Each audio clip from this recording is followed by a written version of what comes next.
Welcome to the Fascia-Informed Therapist, the essential podcast for occupational therapy professionals looking to deepen their understanding of fascia's pivotal role in therapy and health. I'm your host, Amy Mayer, an experienced occupational therapist, practice owner, and dedicated educator. Here we'll dive into the fascinating world of fascia, exploring its significance in the human body and its critical influence on occupational therapy practice. Each episode will bring you cutting-edge insights, expert interviews, and practical strategies to help you confidently integrate the science of fascia into your therapeutic approach.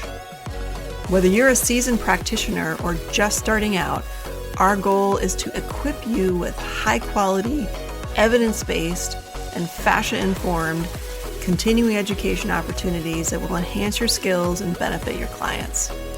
So join us as we unravel the complexities of fascia and transform the way you practice occupational therapy. All health and wellness practitioners are welcome. Let's learn, grow, and evolve together. Hi, I'm Amy, and this is another edition of the Fascia-Informed Therapist. Today we'll be talking about TMD, temporomandibular disorder. This may not seem like something that an occupational therapist would be talking about, but I have sort of become an expert, an unexpected expert in TMD. How did that happen? Well, of course, I didn't set out to have this happen, but in the course of my practice, I had lots of people who, they come to me for all sorts of issues from head to toe. And people would start saying to me, gosh, I wish there was something you could do for my jaw. I'm like, well, why don't you think I could? Because your jaw is a joint. It has muscles and fascia around it, like all the other things that we've been working on. Oh, well, I didn't think you could do things in the mouth. Well, let's give it a try. And the results are pretty astounding. They're blown away. I was blown away. And so this kept happening. And more so post-COVID. And I remember a dentist that I was working with was telling me that during and after coming out of COVID, that he was seeing so many people who were clenching so hard that they were cracking their teeth. And this was people of all ages. And he was just floored by it. And I told him, I'm seeing similar issues of more and more people saying, hey, I have this too. Can you do anything about it? And now we have lots of people that come to us just for TMD issues. So let's back up for a second. And here's what we know. We know that there's, in the United States, 80 million people that have been adults that have been diagnosed with TMD. So there's probably millions more that have jaw pain but have never been diagnosed with TMD. And then on top of that, there's 8 million children. That's heartbreaking, that have enough going on that they could be diagnosed with TMD. That's absolutely heartbreaking to me. So TMD is essentially you have pain in your jaw. Now what's happening is people think, I have pain, I go to my doctor. Now what happens when you have pain, you go to your doctor, you generally get some pain medication. That's basically what the literature says. They go to their physician, they get pain medication, or, well, the problem's in my mouth. I should go to my dentist. They go to their dentist, and the dentist wants to protect the teeth. Important, of course, but not really giving them strategies to get to the root cause. So now they've got pain medication and or a mouth guard, but none of that is getting to the problem, which is the jaw, which is a joint, which has muscles and fascia around it, which has blood supply, which has nerves. Who treats joints and muscles and fascia? We do. Therapists, therapy practitioners. But globally, I know there's some docs out there and some dentists who are making those referrals to therapists, and we're getting them now because we're promoting ourselves as, hey, we can help with this epidemic, this problem. Globally, people aren't thinking that let's go to a person who treats these things. Hands, wrists, elbows, shoulders, necks, backs, hips, feet, all that. The jaw is a joint and we can help. Let's talk about how people come to get TMD. It starts with clenching, generally. That comes with stress. Okay, that's a big part of it. We know that people, when they have stress in their bodies, they might hike their shoulders, they might hold their hands in fists, they might squeeze other parts of their body very unconsciously. Well, the jaw is another place that people clench unconsciously due to stress. So that's one reason that people start to develop this. They don't really realize they're doing it, or they may realize they're doing it, but they don't realize the effect that it's having. The other is accidents. So car accidents are a big one. People get in that impact and they clench down really hard, and they might even crack teeth, but then that impacts the tissues in that area, and then it takes a while to get that stress out.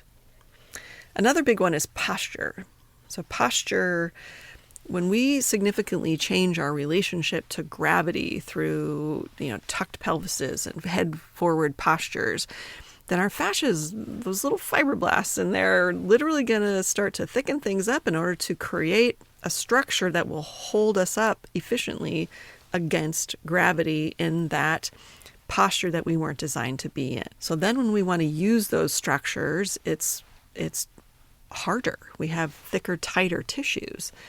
And then we have to work through that in order to do what we want to do, which is talk and eat and all the other things that we do with our mouth and jaw. When we started having a lot of people come with TMJ issues in our practice, we decided to do a deep dive into the literature and figure out what's going on, what's being done, and how can we help and give people better information. So we actually ended up putting together one course, which is targeted to the public, and another course that is offered to therapists to teach them our process for treating TMD. And we've spoken about this at conferences. And so what does the course look like? Well, in the public course, and the practitioner course, we're giving you a lot of the science behind it. I should mention too, for the public course, we created that one first, and we built the course in the way that we thought we wanted to build it. And then we actually had gathered a couple dozen volunteers from our practice that have some level of TMD, and asked them to go through the course and give us feedback. And we got some incredible feedback. Not incredible, just like, whoa, great course, you guys, we love it. But critical feedback, critical in the form of helpful, not mean, awful, critical in that very thoughtful feedback. And we restructured that course based on that feedback, and then had a couple of those people go back into it and say, okay, now what do you think? And they're like, yes, this is so helpful. It's educational, but it was way too much. So we took chunks out, and then they felt like it was more digestible for most people. So then once we perfected that course, then we duplicated and expanded it for therapists, and believe that we have two pretty wonderful courses out there. So what do they look like? So starting with the background information. The therapists, of course, get a lot more of the sciencey information. It's boiled down for the public. Next is And the OT focus course also talks about what's our role, how does the practice framework, how if we look at the practice framework, how does treating people with TMD fit into that? The next is how do we assess it? And in the public course, we give them assessments that are available out there in internet world that are validated assessments for TMD, and they can take those and they can create their own baseline. We ask them to think about what fed into TMD in the first place. How did they develop it? What are the underlying causes that created this in the first place? And of course, in the therapist assessment, we talk about our assessment process and what we ask about. And we ask about of course, all their medical history, because we know there's so many medical diagnoses that are strongly correlated with having TMD. So we should know when to ask about it, because when you're treating those, they, same as us, they probably don't even know that you can help with that. So we talk about their history, what got them there, their wellness practices, we go way into the wellness and the posture and all those different areas. And then we ask the public to classify. And this was feedback that we got from the focus group was, how do I know where I'm at with my TMD?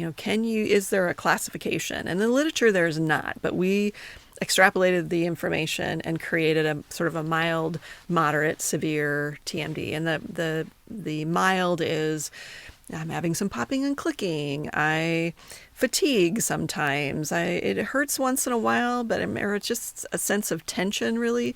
And then moderate is more, I'm starting to see changes in how I make choices in my day and what I eat. And I do have pain. It's not always there, but it's enough to be really aggravating.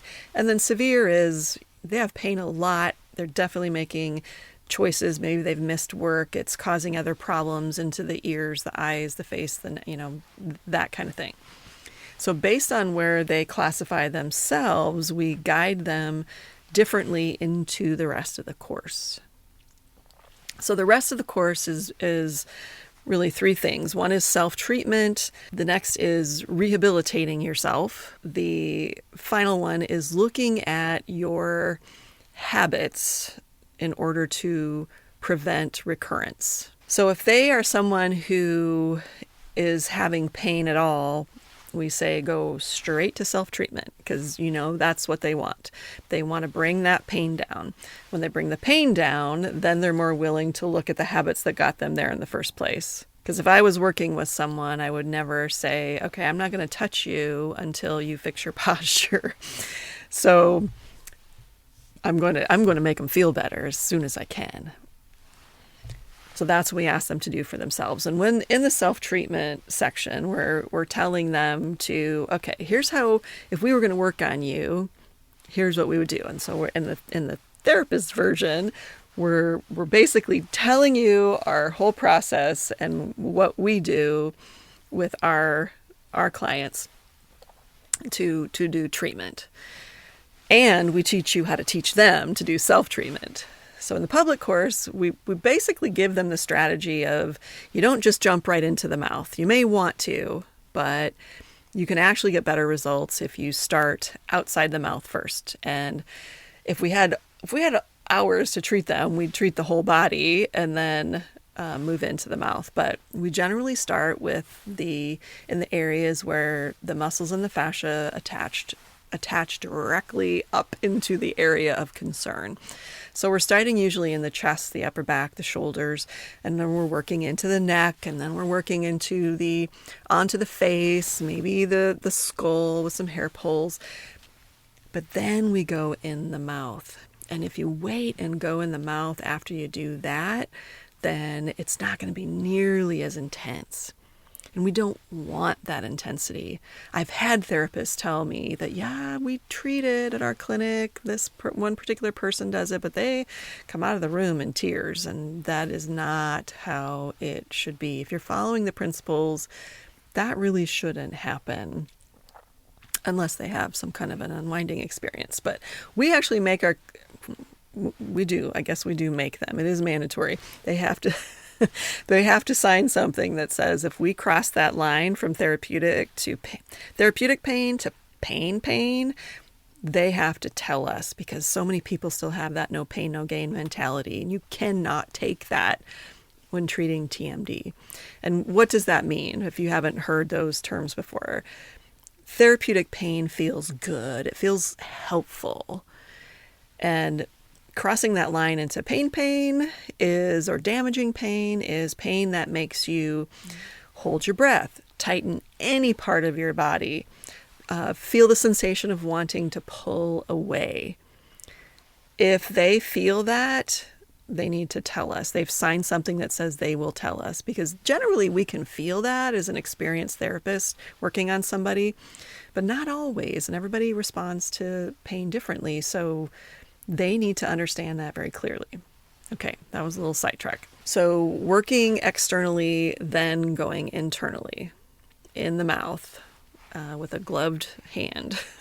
And well, they can decide for themselves if they want to glove up or not. But in the therapist, of course, we're going to glove up before we go in somebody's mouth. So the next is, once they start feeling better, we know people they want to jump right into the things. I missed having a steak. I miss eating popcorn. I want that favorite candy. And you can't do that, right? If you just take a cast off, you're not going to go for a long walk or a run, right? You've got to rehab the tissues around that area before you can use them in the same way that you maybe did in the past, right?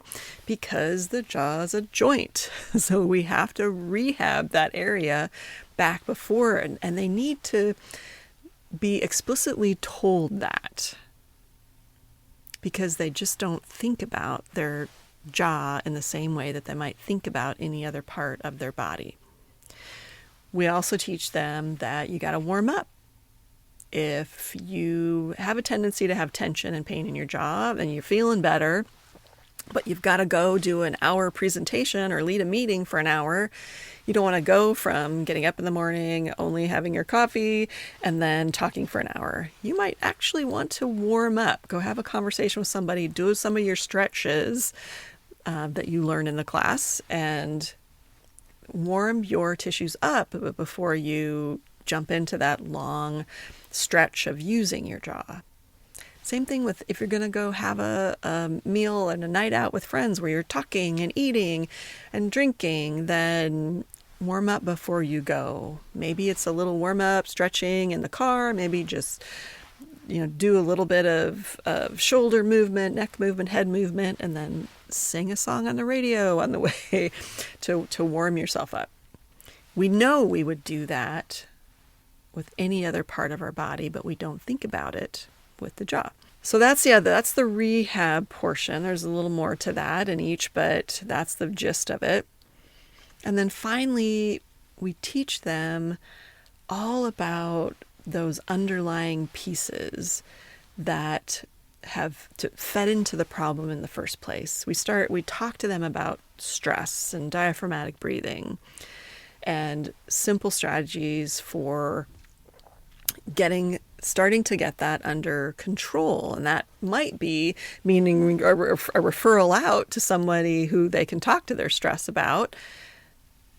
Or it might be just simply learning how to do a meditation before bed, to pop on a little meditation app before they go to bed to quiet their body, quiet their mind. Maybe it's having a journal beside their bed. They can write out all their concerns before they lay their head down, so they know that they can come back to those concerns in the morning, and just practicing relaxing before they go to sleep at night. Another strategy. We talk to them about their posture. Was that something that fed into this? And how can you begin to correct that? How can you integrate more stretching and movement? All the underlying pieces that are going to help prevent that problem from coming back, because they don't want it to come back. They don't want flare-ups.